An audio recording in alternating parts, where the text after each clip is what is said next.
Le damos la bienvenida a Néstor Espósito, periodista de judiciales del diario cooperativo Tiempo Argentino. ¿Cómo te va, Néstor? Lucas aquí te saluda. Sí, ¿cómo le va? Buen día a todos así en la mesa. Buen Buen día. día. Contanos, ¿cómo ves lo del hijo? Eh, a mí no me gusta la posibilidad de que el hijo sea juez de la corte, pero esta es una opinión personal. Lo que tengo casi por seguro es que el hijo hoy tiene los votos necesarios para ser el próximo juez de la corte. Bien, ahora te voy a preguntar de los votos, pero me gustaría una caracterización de la trayectoria del hijo y también de Mansilla, porque se pone mucho el eje en uno y no en el otro, digamos. Mansilla como parece un desconocido del cual no se Ujú. discute mucho públicamente. El hijo es familia judicial. Ha hecho toda su carrera dentro del Poder Judicial. Esto que dicen que no existe de la familia judicial, sí existe. Si vos te pones a repasar los nombres de los empleados judiciales, te encontrás repetidos los apellidos todo el tiempo. El hijo fue secretario de la Cámara Federal, luego en un proceso de renovación de aquellos jueces de la servilleta de Carlos Menem a estos jueces actuales, en un proceso en el que no fue ajeno Néstor Kirchner. El hijo desembarcó en Comodoro Pi. Es un juez que tiene como característica principal el tiempismo. Es uno de los que mejor lee el poder y sobre todo el poder político adentro de tribunales. Es un hombre muy agradable en la conversación, carismático, muy simpático, tipo con el que podrías compartir un asado y reírte con sus anécdotas. A la hora de ejercer el rol de juez, y tiene algunas actitudes que a mí particularmente no me gustan. Cualquiera que haya pasado 15 minutos por los pasillos de Comodoro Pi sabrá de qué estoy hablando y de quiénes estoy hablando. Dijo, es un juez que dentro de lo que es Comodoro Pi es de los menos mal vistos, pero es un ícono de Comodoro Pi. Ujú. ¿Qué causas te gustaría, como para graficarlo al hijo, qué causa destacarías de las que le tocó actuar? La más saliente de todas es Chicone. Ujú. En Chicone Calcográfica hubo allí una investigación absolutamente forzada con el objetivo de condenar a Amado Vudú, cosa que finalmente se concretó. El hijo fue el primer eslabón de una cadena que se completó con el resto de Comodoro Pi. Esto no quiere decir que Vudú haya sido inocente o que estuviera ajeno a todo lo que ocurrió respecto de Chicone Calcográfica. Lo que sí quiere decir es que ese juicio no fue justo. Y el hijo tuvo que ver con eso, Y sobre cuando todo con la primera. eh, Néstor, el kirchnerismo trabajó mucho el concepto de lawfare, de los presos políticos durante el macrismo. Bueno, Amadou Vudú fue uno de ellos. Me acuerdo, bueno, el Comodoro Pus, las marchas a Comodoro Pi, todo lo que se planteó. Y ahora va a tener que votar en el Senado. Y probablemente vote a favor del hijo.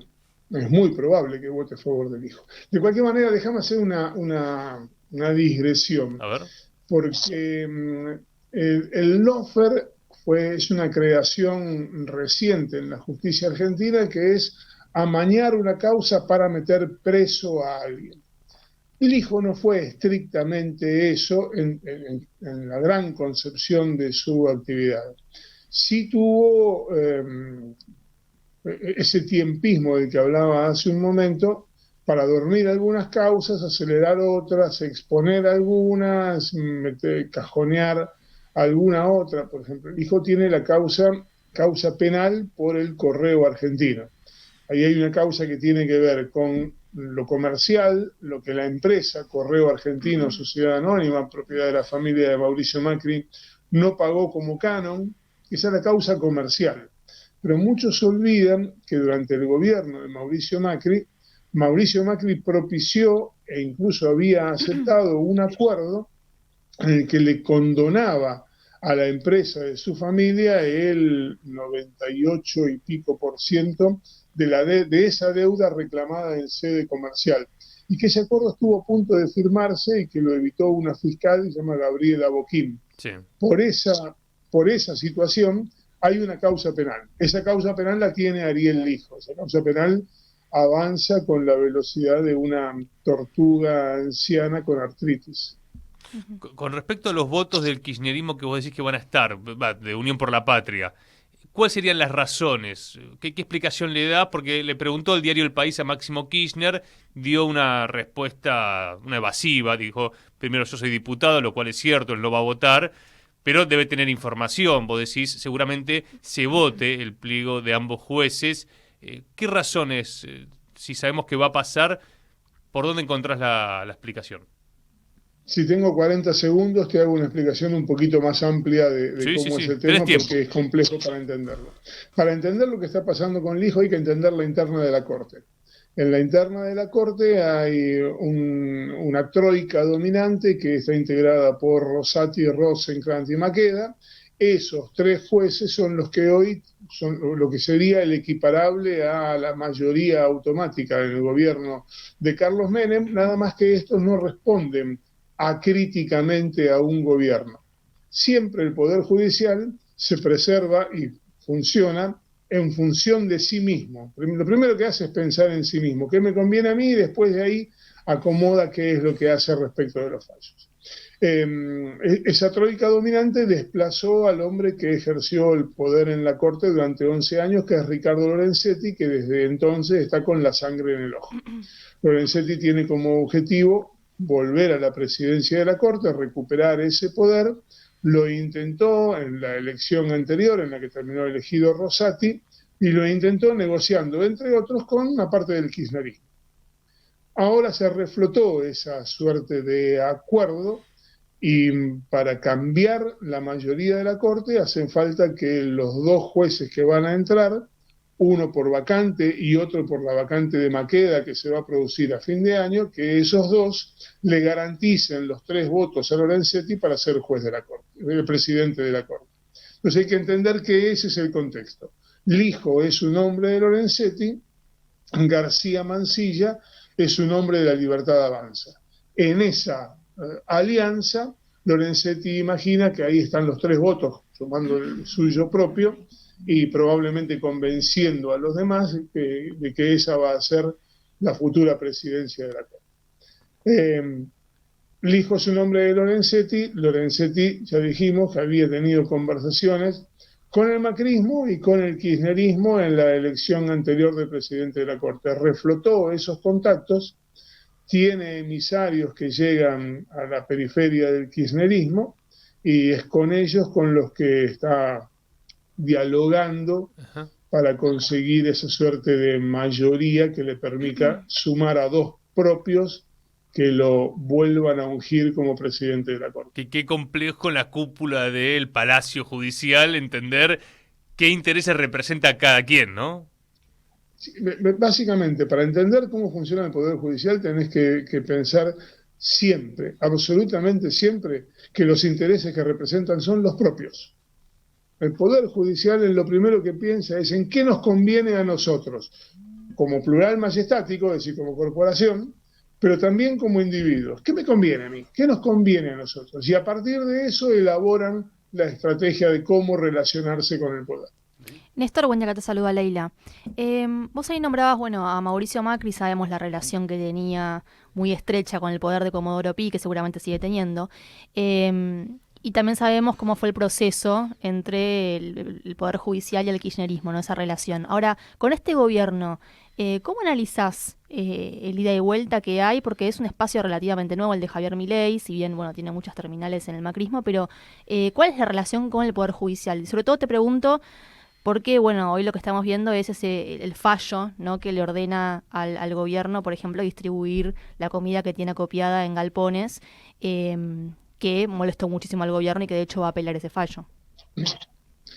Vamos por parte. El fallo del juez Sebastián Casanello, que ordena la distribución de los alimentos, es un fallo que proviene de una rara avis dentro de Comodoro Pi. Que las hay, no son todos iguales en Comodoro Pi.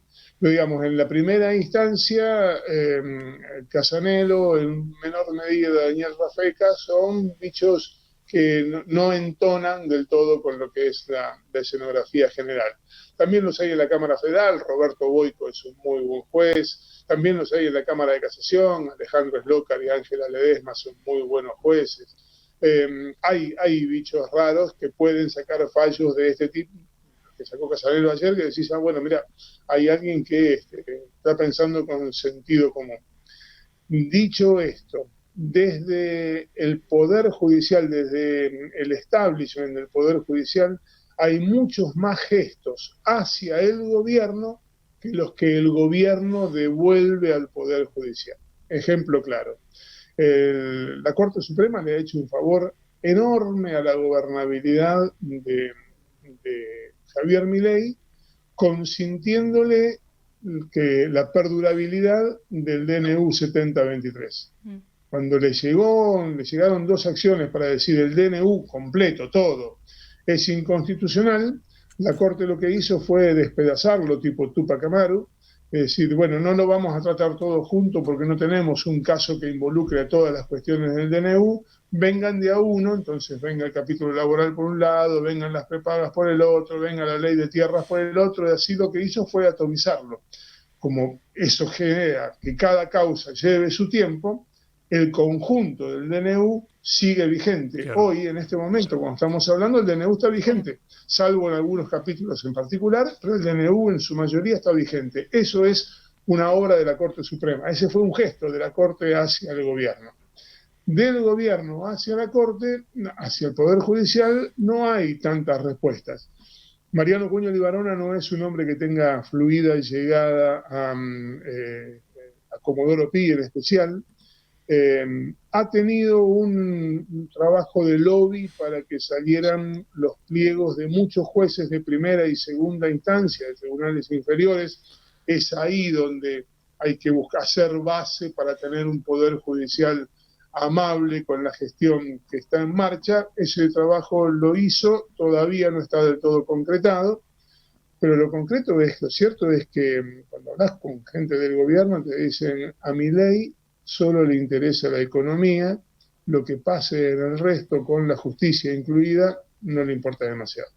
Ahora, tema gobernabilidad, es muy interesante lo que explicabas del decreto de 70, porque es la clave, ¿no?, para entender cómo hoy están gobernando, e incluso, bueno, los grupos económicos que están con la ley bases, pero que de facto están desarrollando una desregulación de la economía.